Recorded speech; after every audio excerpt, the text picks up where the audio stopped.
आज बनारस में press conference हुई है। महिला आरक्षण बिल को लेके ये प्रेस कॉन्फ्रेंस हुई है। महिला आरक्षण बिल जो पास हुआ वो उसका श्रेय पूरा कांग्रेस पार्टी को जाता है। जो हमारी लड़ाई है, जो हमारा संघर्ष है, उसको ज़रूर यश मिला है, लेकिन वो आधा अधूरा है क्योंकि ये बिल आने वाले 10 साल तक इम्प्लीमेंट नहीं होने वाला है। इसके नीचे 2 फुटनोट है जो कहती है कि जब तक अगली कास्ट सेंसस ना हो और जब तक डिलिमिटेशन ना हो ये बिल इम्प्लीमेंट नहीं होने वाला है।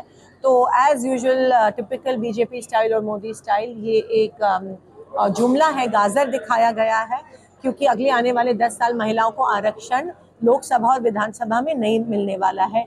इसकी लड़ाई 1989 में शुरू हुई थी, जब महिलाओं को 33% आरक्षण ग्राम पंचायत, नगर परिषद, नगर पालिका, महानगर पालिका में मिला था, जिसके वजह से 15 लाख महिलाओं को वो इलेक्शन लड़ पाई बस्ती में, गांव में, मोहल्ले में। और सिर्फ कांग्रेस की नहीं, लेकिन अक्रॉस पार्टी लाइन महिला लड़ पाई और आज वो महिला सशक्त है और शक्तिशाली है इस बिल के वजह से, जो 1989 में राजीव जी ने लाया था।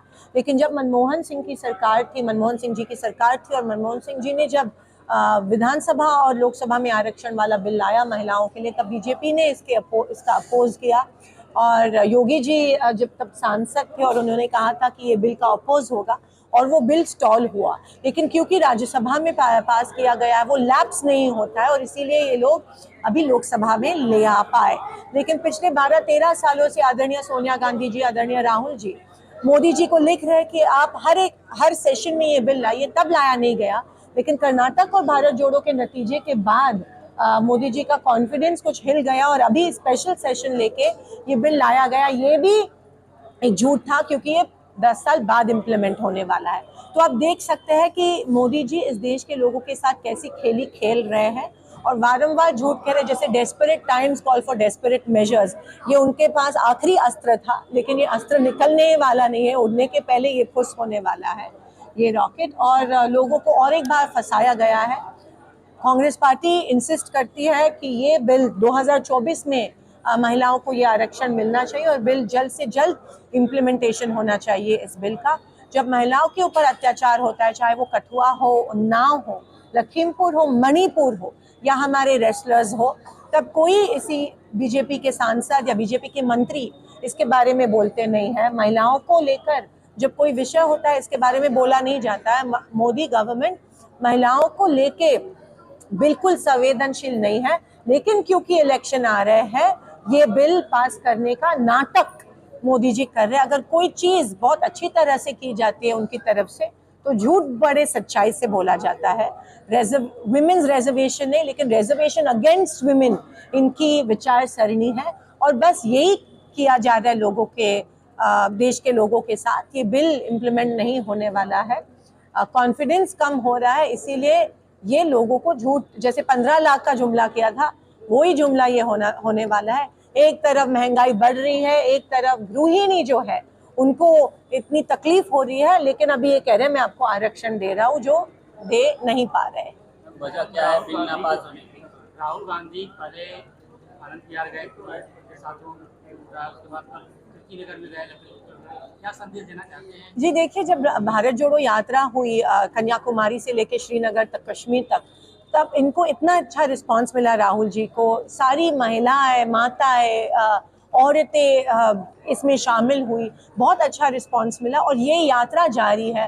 राहुल जी कुलीज को मिल रहे हैं, जो मैकेनिक है, गराज मैकेनिक, उनको मिल रहे। कांग्रेस पार्टी सर्वधर्म समभाव की पार्टी है और ग्रास रूट की पार्टी है। बीजेपी की तरह ऊपर ऊपर से, जैसे कहते हैं कि ऊंट पे बैठ के हकालने वाली पार्टी नहीं है। ये ग्रास रूट की पार्टी है, और आप देख रहे हैं कि कांग्रेस का कनेक्ट जो है वो ग्रास रूट का है, और वही राहुल जी कर रहे हैं जो सदियों से हम करते आ रहे हैं। चुनाव नजदीक आता है तो राहुल गांधी सक्रिय हो जाते हैं, बाकी चुनाव हम देख रहे हैं कि पिछले 10 साल से, 15 साल से, उसके पहले भी राहुल जी सक्रिय थे। बीजेपी के पास अभी कोई मुद्दा नहीं रहा, और जिस तरह चुनाव आने के बाद जो गाजर बीजेपी दिखा देती है, वो तो उसमें माहिर है, उनको कोई बीट नहीं कर सकता है। जैसे सिलेंडर का दाम 200 रुपये से कम हुआ, अभी ये महिला बिल आया है, लाया है झूठ मूठ का। तो आप देख सकते हैं खुद की आंखों से, जब चुनाव आता है 15 लाख का जुमला और झूठ मूठ का वादा बीजेपी की तरफ से किया जाता है, लेकिन वो निभाते नहीं है। वादा करते हैं लेकिन निभाते नहीं है। और हमारा जो ग्रास रूट का काम है वो हमेशा राहुल जी ने जारी रखा है। इस बिल को लेकर के क्या 2024 में कुछ असर दिखेगा?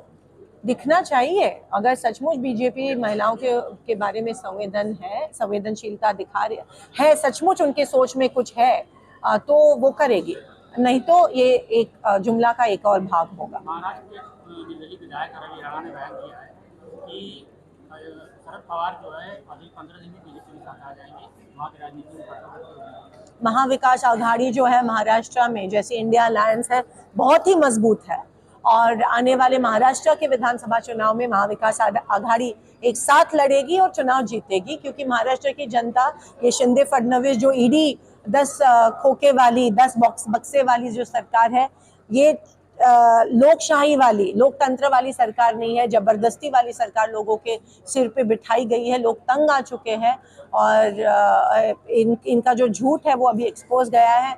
अगला चुनाव महाविकास आघाड़ी लड़ेगी, कांग्रेस, एनसीपी और शिवसेना उद्धव ठाकरे गठ जो है एक साथ लड़ेगी और महाराष्ट्र को एक स्थिर स्टेबल सरकार दे देगी।